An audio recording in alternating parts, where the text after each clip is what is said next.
سیدنا بلال رضی اللہ تعالیٰ عنہ صورت ظاہری کے لحاظ سے تو ایک سیاہ فام حبشی تھے،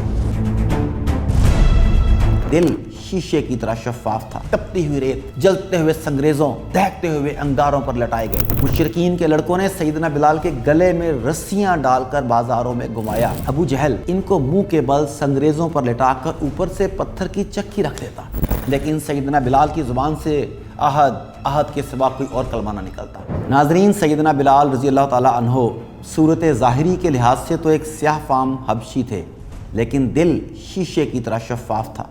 انہیں ضیاء ایمان نے اس وقت منور کیا جب وادی بطحا کی اکثریت ضلالت اور گمراہی کی ٹھوکریں کھا رہی تھی۔ اس وقت ابتدا میں چند چنیدہ لوگوں نے داعی حق کو لبیک کہا، ان میں صرف 7 آدمی تھے اور ان میں ایک یہ غلام حبشی بھی تھا۔ یہ غلام تھے، کمزور تھے، اور کمزور پر ظلم و ستم آسان ہوتا ہے، روک ٹوک کرنے والا کوئی نہیں ہوتا۔ چنانچہ سیدنا بلال رضی اللہ تعالیٰ عنہ بھی نہایت مظلوم لوگوں میں سے تھے۔ گوناگون مصائب اور طرح طرح کے مظالم سے ان کے استقلال اور استقامت کی آزمائش ہوئی۔ تپتی ہوئی ریت، جلتے ہوئے سنگریزوں، دہکتے ہوئے انگاروں پر لٹائے گئے۔ مشرکین کے لڑکوں نے سیدنا بلال کے گلے میں رسیاں ڈال کر بازاروں میں گھمایا، لیکن ان تمام روح فرسا آزمائشوں کے باوجود توحید کی مضبوط رسی کو انہوں نے ہاتھ سے نہ چھوڑا۔ ابو جہل ان کو منہ کے بل سنگریزوں پر لٹا کر اوپر سے پتھر کی چکی رکھ دیتا، اور جب سورج کی گرمی بے قرار کرتی تو کہتا، بلال اب بھی محمد کے خدا سے باز آ جاؤ صلی اللہ علیہ وسلم۔ لیکن اس وقت بھی سیدنا بلال کی زبان مبارک سے احد ہی نکلتا۔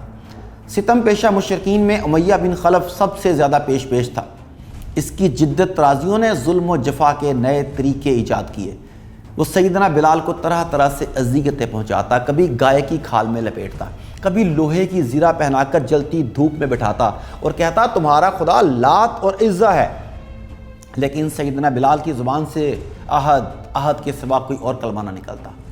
مشرکین کہتے، تم ہمارے ہی الفاظ کا اعادہ کرو، تو فرماتے، میری زبان ان کو اچھی طرح ادا ہی نہیں کر سکتی۔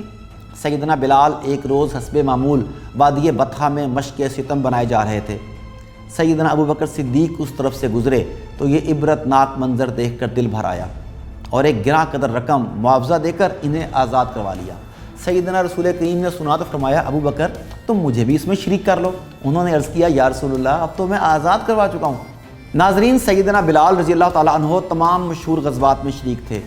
غزوہ بدر میں انہوں نے امیہ بن خلف کو تہ تیغ کیا، جو اسلام کا بہت بڑا دشمن تھا، اور خود ان کی ایذا رسانی میں بھی اس کا ہاتھ بہت پیش تھا۔ فتح مکہ میں سیدنا رسول کریم کے یہ ہم رکاب تھے۔ آپ صلی اللہ علیہ وآلہ وسلم خانہ کعبہ میں داخل ہوئے تو اس وقت سیدنا بلال کو آپ کی معیت کا شرف حاصل تھا۔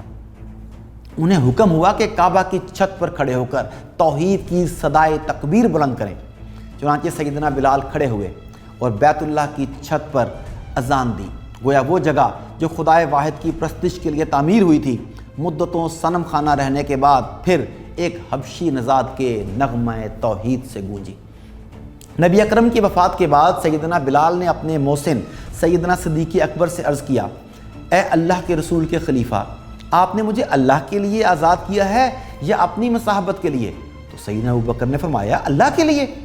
بولے، میں نے رسول اللہ صلی اللہ علیہ وآلہ وسلم سے سنا ہے کہ راہ خدا میں جہاد کرنا مومن کا سب سے بہترین عمل ہے، اس لیے میں چاہتا ہوں کہ جہاد جیسے عمل خیر کو زندگی کا حصہ بنا لوں۔ سیدنا ابوبکر نے فرمایا، بلال میں تمہیں خدا اور اپنے حق کا واسطہ دیتا ہوں کہ مجھے اس عالم پیری میں داغ مفارقت نہ دو۔ اس مؤثر فرمان نے سیدنا بلال کو عہد صدیقی کے غزوات میں کہ جہاد میں شریک ہونے سے روکے رکھا۔ سیدنا ابوبکر کے بعد سیدنا عمر نے مسند خلافت پر قدم رکھا تو انہوں نے پھر جہاد میں شرکت کی اجازت طلب کی۔ خلیفہ اول کی طرح خلیفہ دوم نے بھی ان کو روکنا چاہا، لیکن جوش جہاد کا پیمانہ لبریز ہو چکا تھا۔ بے حد اصرار کے بعد اجازت حاصل کی اور شامی جہاد میں شریک ہو گئے۔ سیدنا عمر رضی اللہ تعالیٰ عنہ نے 16 ہجری میں شام کا سفر کیا تو دوسرے فوجی افسران کے ساتھ سیدنا بلال رضی اللہ تعالیٰ عنہ نے بھی مقام جابیہ میں سیدنا عمر کو خوش آمدید کہا اور بیت المقدس کی طرف جاتے ہوئے آپ کے ہم رکاب رہے۔ سیدنا بلال رضی اللہ تعالیٰ عنہ کو ملک شام کی سرسبز اور شاداب زمین پسند آ گئی۔ انہوں نے خلیفہ دوم سے درخواست کی کہ ان کو اور ان کے اسلامی بھائی سیدنا ابو رویحہ رضی اللہ تعالیٰ عنہ کو یہاں مستقل سکونت کی اجازت دی جائے۔ یہ درخواست منظور ہوئی تو ان دونوں نے قصبہ خولان میں مستقل اقامت اختیار کر لی۔ سیدنا ابو الدرداء انصاری رضی اللہ تعالیٰ عنہ کا خاندان پہلے ہی یہاں آ کر آباد ہو چکا تھا۔ ان سے رشتہ داری قائم فرمائی اور رشتہ طلب کرتے ہوئے انہوں نے کہا، ہم دونوں کافر تھے، اللہ نے ہمیں ہدایت دی، ہم غلام تھے، اس نے آزاد کروایا، ہم محتاج تھے، اس نے مالدار بنایا، اب ہم تمہارے خاندان سے پیوستہ ہونے کی آرزو رکھتے ہیں، اگر تم رشتہ ازدواج سے یہ آرزو پوری کرو گے تو خدا کا شکر، ورنہ کوئی شکایت نہیں۔ اسلام نے کالے، گورے، حبشی اور عربی کی تفریق مٹا دی تھی۔ انصار نے نہایت خوشی کے ساتھ ان کے اس پیام کو لبیک کہا اور اپنی لڑکی سے ان کی شادی کر دی، کیونکہ معیار حق تقویٰ ہے۔